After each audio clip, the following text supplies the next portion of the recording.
내가 주를 의뢰하노라. 내가 주를 의뢰하노라. 어찌하여 너희는 내 혼에게 말하기를 새처럼 너희 산으로 도망하라 하느냐. 다윗이 고백하듯이 다윗은 주님을 의뢰한다고 했죠. 주님을 의뢰해 왔습니다. 앞으로도 변함없이 주님을 의뢰할 텐데 주변 사람들이 그 다윗을 가리켜서 산으로 도망하라고 새처럼 그렇게 말을 하는 것이죠. 자, 다윗은 시편을 그 뒤로 계속 보면은 시편에서 다윗은 산들을 지으신 하나님을 내가 신뢰한다, 의뢰한다 그렇게 말을 했죠. 근데 그 산으로 도망하라 그렇게 말한다고요. 자, 유대 백성이 산으로 도망하는 때가 있습니다. 아직은 아니죠. 예수님이 마태복음 24장에서 산으로 도망하라고 어떨 때 산으로 도망하라고 말씀하십니까? 그렇죠. 예, 적그리스도가 나타나면 산으로 도망하라.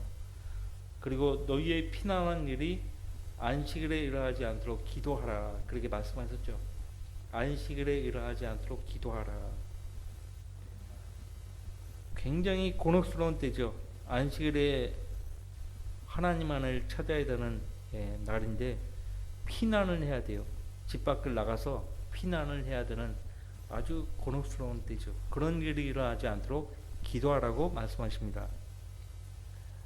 자, 2절 보라 악인들이 그들의 활을 당기고 그들이 화살을 휘에 대나니 이는 마음이 바른 자를 그들이 몰래 쏘려 함이라. 그렇죠? 대환란 때는 더 심각해질 것이에요. 적그리스도 편에 선 사람들이 주님 편에 선 사람들을 이렇게 대할 것입니다. 실제적으로 유대인들이 아주 탄압을 받을 거예요. 심하게 받을 것입니다. 마음이 바른 자, 누가 마음이 바른 자입니까? 하나님 말씀에 떠는 자들이 마음이 바르죠. 그죠? 하나님 앞에서 정직한 사람들. 자, 3절 말씀에 기초들이 무너지면 의인이 무엇을 할 수 있으랴. 자, 의인은 믿음의 기반 위에 서 있는 사람들이죠. 하나님의 말씀, 그 말씀이 우리 믿음의 기반입니다. 기초죠. 기초. 공사를 하려면 기초 공사부터 먼저 하는 거 아시죠? 그 기초 공사가 오래 걸린다고. 오래 걸려요. 우리 그 집 주변에도 산이 거의 대부분인데 우리도 이제 언덕에 살아요. 그 주변 재개발 들어가 가지고 지금 아파트 공사를 하는 거 보니까요. 1년이 넘었는데도 아직도 기초 기반 공사를 하고 있어요. 1년이 넘었는데도. 그만큼 기초 공사가 중요한 것입니다. 우리의 기초는 하나님께 있고 그분이 하신 말씀에 있죠. 근데 그 기초가 무너지면은 우리가 설 곳이 없어요. 설 곳도 없고 할 일이 없어지는 것이에요. 실제 손에서 마음에서 말씀이 없는 사람들을 보세요. 그 사람들이 주님을 위해서 하는 게 뭐가 있나요? 주님을 위해서 하는 게 하나도 없어요. 왜? 그들에게는 기초가 없어요. 근데 모른다는데 더 큰 문제가 있어요.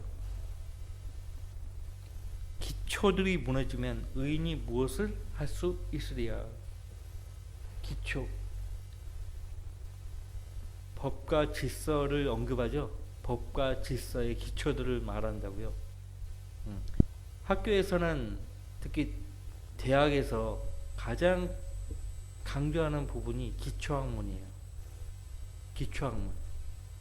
기초학문 무너지면은 끝나는 거거든요. 자, 모든 것이 기초가 중요하죠. 법과 질서, 성경적 기독교의 기초. 지금은 다 사라져 버렸죠. 성경적 기독교의 기초들. 무엇이 진리인지도 몰라요. 아직도 교계 안에서는 동성애가 옳은가, 동성애가 옳은가, 이것도 판단력이 없어가지고 그걸 가지고 계속 토론하는 거예요. 문제죠. 경제와 자유의 기초, 이런 것들이 사라지게 되면 다 사라지는 것이에요. 특히 유대교의 기초가 뭐예요? 하나님을 경배하는 것이거든요. 어디에서? 성전에서. 근데 보십시오. 요한계시록 12장에 가서 보면 적그리스도가 거룩한 자리에 서죠. 예수님도 마태복음 24장에서 멸망에 가져간 것이 거룩한 곳에 선 것을 보거든 너희는 산으로 도망가라. 산으로 도망가라. 그렇죠? 여러분들 시편 137편을 보세요. 시편 137편.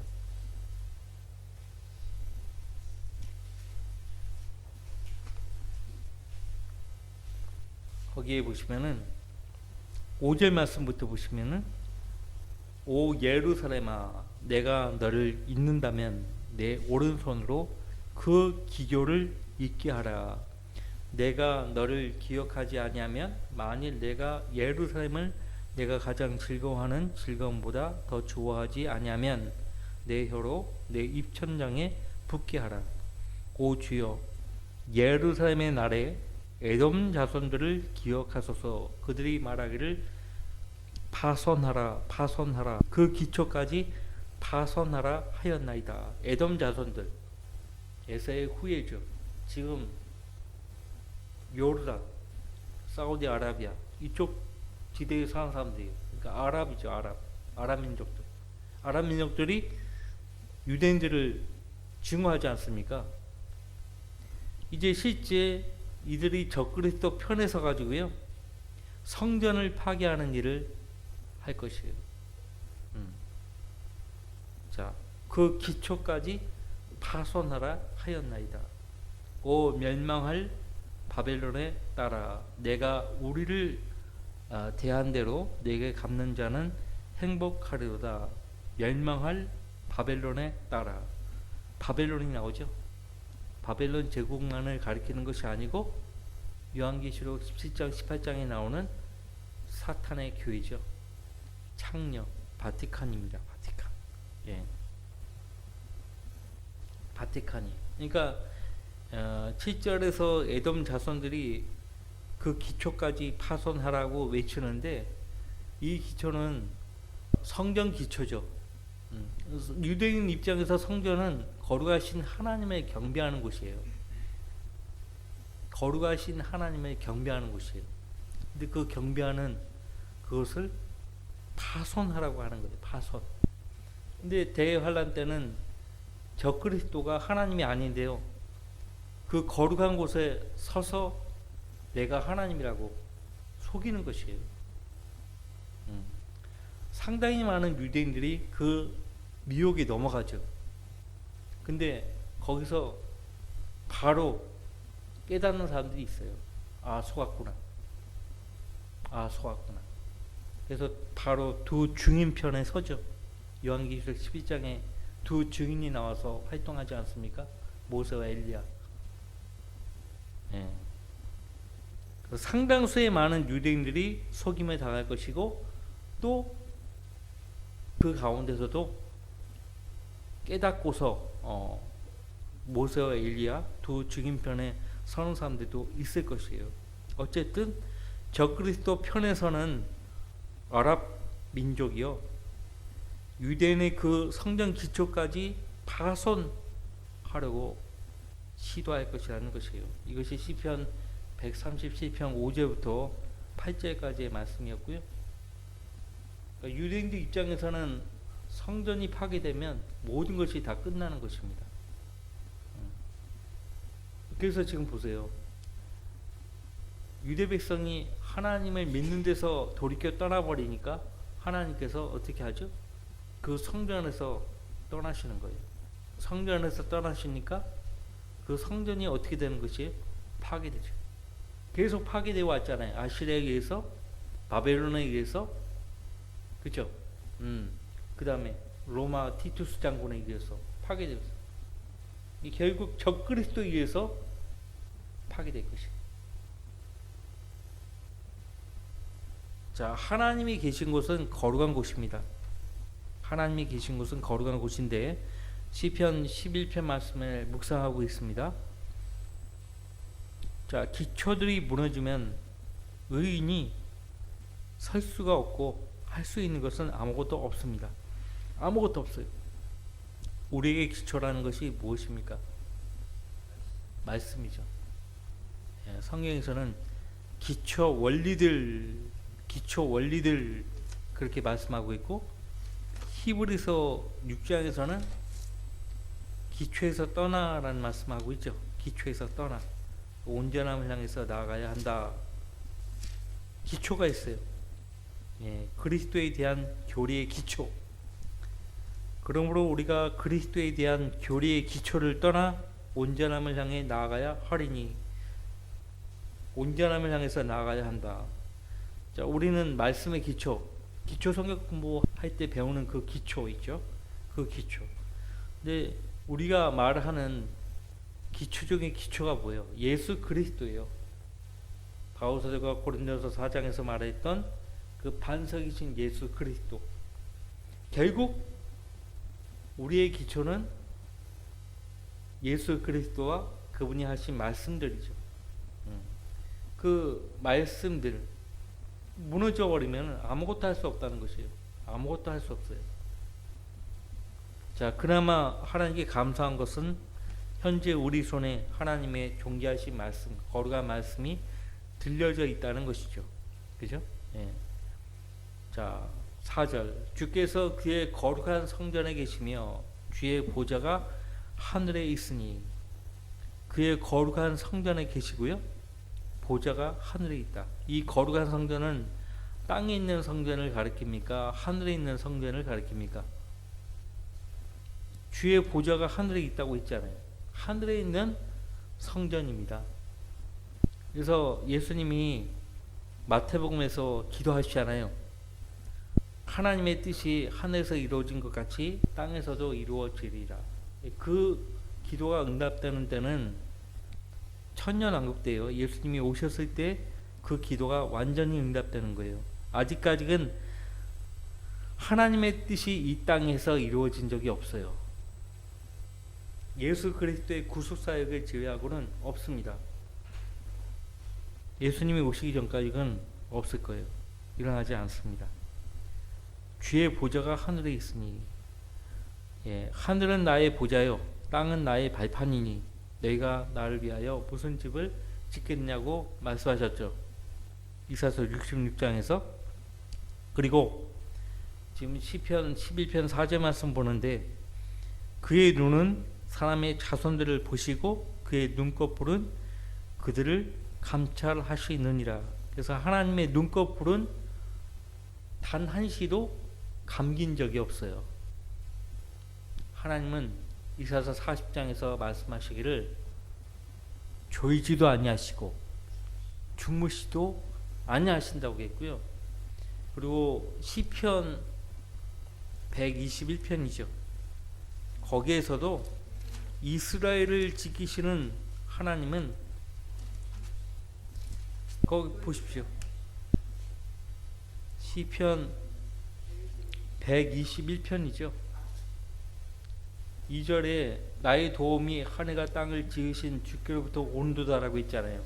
근데 적그리스도 편에 선 악인들은 마음이 정직한 주님만을 의뢰하는 다윗과 같은 하나님의 성도들을 향해서요, 새들처럼 산으로 도망하라고.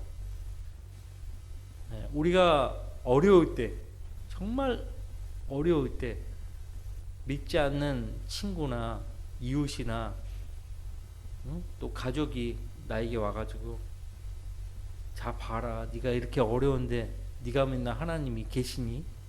너 안 도와주잖아. 다른 방법을 강구해봐. 옆에서 그런 식으로 이야기를 한단 말이죠. 하지만 우리는 아랑곳하지 않죠. 우리의 도움은 하늘과 땅을 지으신 하나님께 있지요. 하나님께 있어요. 거기 4절 121편 4절 보라 이스라엘을 지키시는 그는 조이지도 아니하시고 주무시도 아니하시리라. 주께서는 너를 지키시는 분이시니 주께서 내 우편에서 내 그늘이 되시는 도다. 7절 주께서 모든 악으로부터 너를 보호하시리니 그가 너의 혼을 보호하시리라. 그렇죠. 우리가 하나님 편에 서 있으면 하나님께서도 우리 편에 서 계셔서 우리를 도우신다고요. 자, 다시 시편 11편으로 오셨어요. 항상 하나님은 그 눈을 결코 사람들로부터 떼지 않습니다. 그의 눈꺼풀은 그들을 감찰하시느니라. 성경에서 감찰은 다른 말로 표현하면 심판입니다. 심판하신다는 것이에요. 하나님이 심판하신다. 그 잠언 15장 3절 말씀 기억하십니까?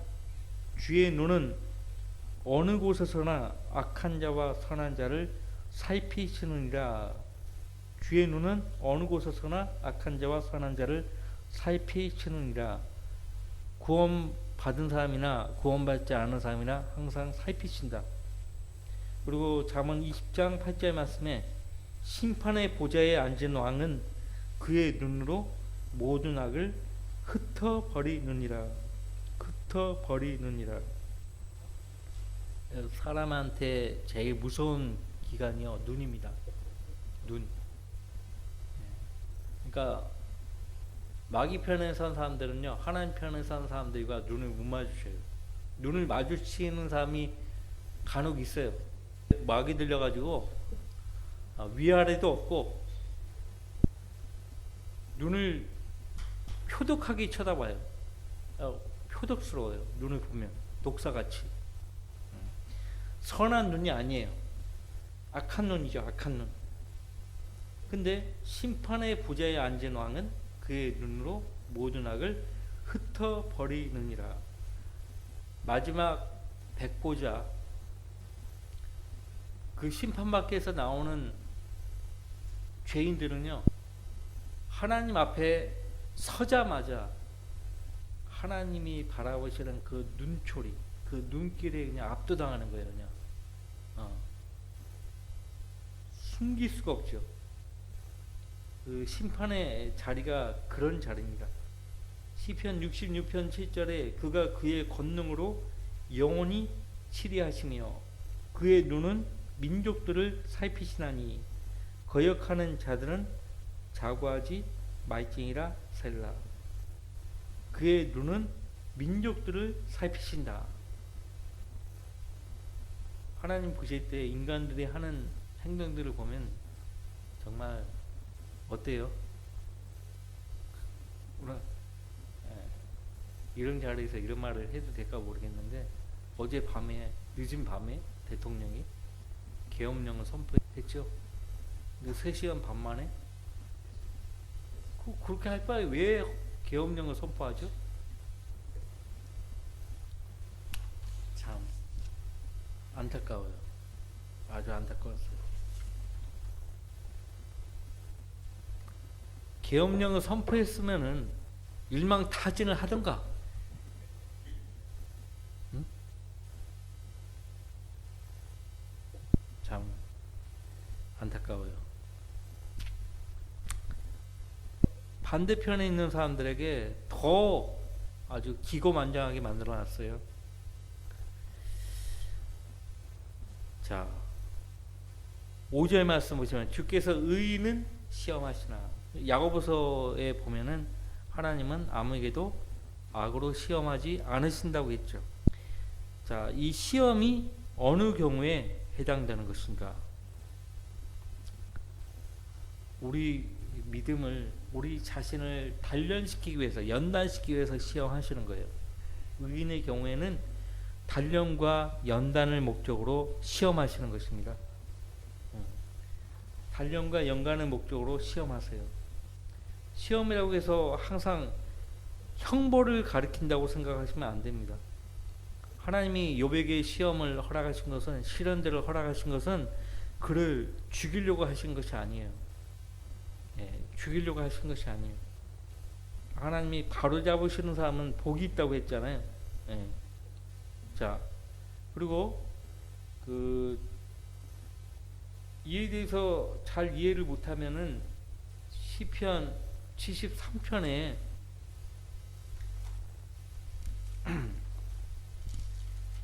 이렇게 말을 할 수 있어요. 아삽이요. 아삽이 오해를 했었죠. 왜 의인은 고난받고 악인들은 상대적으로 죽을 때까지 그렇게 평안하게 사는가? 근데 그 아삽이 언제 깨닫게 되었다고요? 성소에 들어갔을 때 깨닫게 되었어요. 성소에 들어가서. 그 내용이요. 16절 73편 16절 내가 이것을 알려고 생각하자 그것이 내게 너무 고통스러웠는데 내가 하나님의 성소에 들어가서야 그들의 종말을 깨달았나이다. 그러니까 왜 의인이 고난을 받습니까? 이거예요. 왜 의인이 고난을 받습니까? 욥도 하나님 앞에 설 때까지는 몰랐다고요. 그죠? 욥기 마지막 부분에 보세요. 하나님 앞에 서니까 욥이 회개하잖아요. 회개.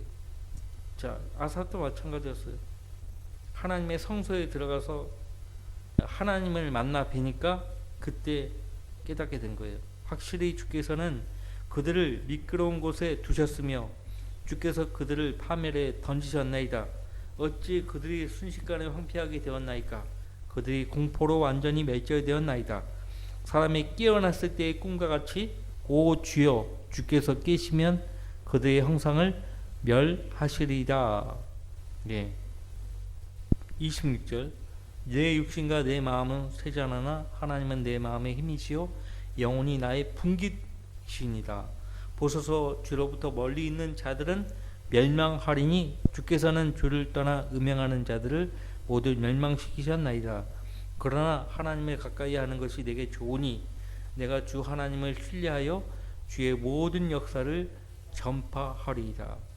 그러니까 성경 전체에서 일관되게 우리에게 교훈하는 것은 우리가 육신을 입고 이 악한 세상을 사는 동안은 편안하지 못할 수 있고 괴롭고 고되고 그럴 수 있지만은 주님은 우리를 떠나지 아니하시고 우리가 동행하신다는 거죠. 그래서 결국은 악인들은 멸망하지만은 사랑하는 그분의 자녀들은 하나님과 함께 영혼을 함께하게 된다는 것이에요. 그래서 이 땅에서 고난을 받는 것은 잠깐이에요. 정말 잠깐이에요. 자, 다시 시편 11편으로 오셔가지고 다니엘의 세 친구들을 통해서 보여주시는 것이 뭐예요? 우리만 고난당하는 것이 아니라는 것이에요. 그 다니엘 세 친구들이 용광로 속에 던져져서 고통받았습니까? 고통받지 않았어요. 근데 중요한 것은 그들과 함께 했던 분이 누구였어요? 하나님의 아들 예수 그리스도예요. 예수 그리스도예요. 구약 성경에서는 하나님의 아들, 하나님의 아들이 계시가 되지 않았어요. 잠언 3장에서도 하나님의 아들의 이름이 누구인지 모르겠다고 하잖아요. 하늘로 올라갔다가 내려오신 분이 누구신가? 누구예요? 우리는 알잖아요. 신약 성경을 통해서 알잖아요. 예수님이라는 거 알잖아요. 계시가 안 됐어요. 자, 하나님이 우리 구원받은 의인을 시험하십니다. 반면에 그 시험하시는 목적이 뭐예요? 연단과 단련이에요. 반면에 악인과 폭력을 사랑하는 자는 그의 혼이 미워하시는도다. 하나님께서 미워하시는 사람이 누구예요? 악인과 폭력을 사랑하는 자예요. 그러니까 성경을 공부를 하면 헛소리 안 하게 돼 있는데, 특히 하나님은 죄를 미워하시고 사람은 미워하지 않으신다고 하는데 절대 아닙니다. 죄는 누가 지어요? 사람이 짓는 거잖아요. 그렇죠? 죄가 죄를 짓는 게 아니잖아요. 사람이 죄를 짓는 거잖아요. 그러니까 하나님 죄뿐만 아니라 그 죄를 짓는 사람들까지도 미워하시는 분이십니다. 그러니까 지옥을 만드신 거예요. 거기 이어서 보세요. 6절. 그가 악인 위에 덕과 불과 유황과 무시무시한 폭풍우를 내리시리니 이것이 그들 잔의 몫이 되리라. 불과 유황. 우리 실제 창세기의 기록을 통해서 보죠. 하늘로부터 유황이 비처럼 내리는 거예요. 소돔과 고모라를 하나님이 심판하실 때 하늘로부터 유황을 비처럼 내리게 하셨어요. 다 타버렸죠. 대환란 때도 마찬가지입니다. 하늘로부터 불길이 임하는 거예요. 하늘로부터. 근데 지상에서도 그렇게 불 가운데서 심판받았는데 지옥에 던져져서 영원히 이를 가며 형벌을 받아야 해요. 끔찍하죠. 끔찍해요. 그것을 고의로 무시한다고 해서 지옥이 없는 게 아니에요. 자, 계속 봅시다. 7절. 의로우신 주께서 의를 사랑하시나니 정직한 자는 그의 얼굴을 보리로다. 그렇죠? 자, 6절 끝부분에 이것이 그들 잔의 몫이 되리라. 그들 잔이 나오죠. 잔이 나와요. 자, 잔 하면은 같은 시편에서 어떤 말씀이 제일 먼저 떠오릅니까? 잔. 내 잔이 넘치나이다. 시편 23편에서 다윗이 고백하죠. 내 잔이 넘치나이다. 근데 어떤 사람들의 잔에는 불, 유황, 무시무시한 폭풍우가 가득 담긴 진노의 잔이 임하는, 그들에게도 넘치는 잔이죠. 그들에게도 넘치는 잔이에요. 그 잔에, 그들 잔의 몫이 된다고 했어요. 그들 잔의 몫이 되리라. 근데 의로우신 주께서 의를 사랑하시나니 정직한 자는 그의 얼굴을 보리로다. 대환란 때도 하나님 편에 서는 거예요.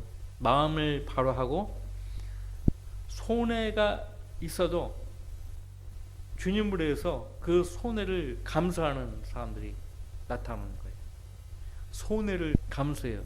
인간의 타락한 본성 중에 하나가 절대로 손해보지 않으려고 한다는 것이죠. 절대로 손해보고 싶지 않은 거예요. 나는 절대 손해보고 싶지 않아. 이게 타락한 본성이거든요.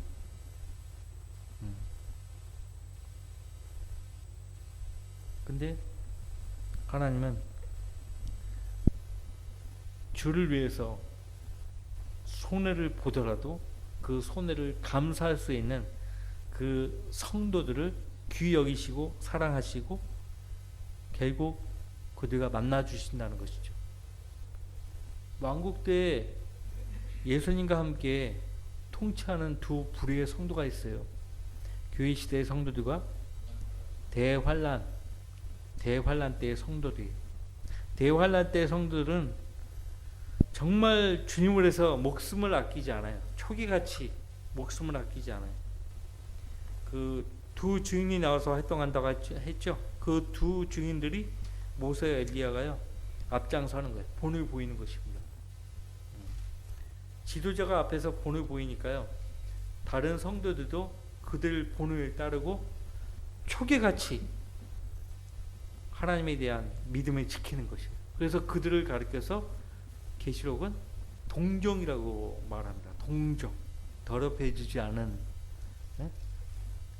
동정들, 동정이라고 그렇게 말을 하는 거예요. 주님을 해서요 자신들을 더럽히지 않도록 하는 거죠.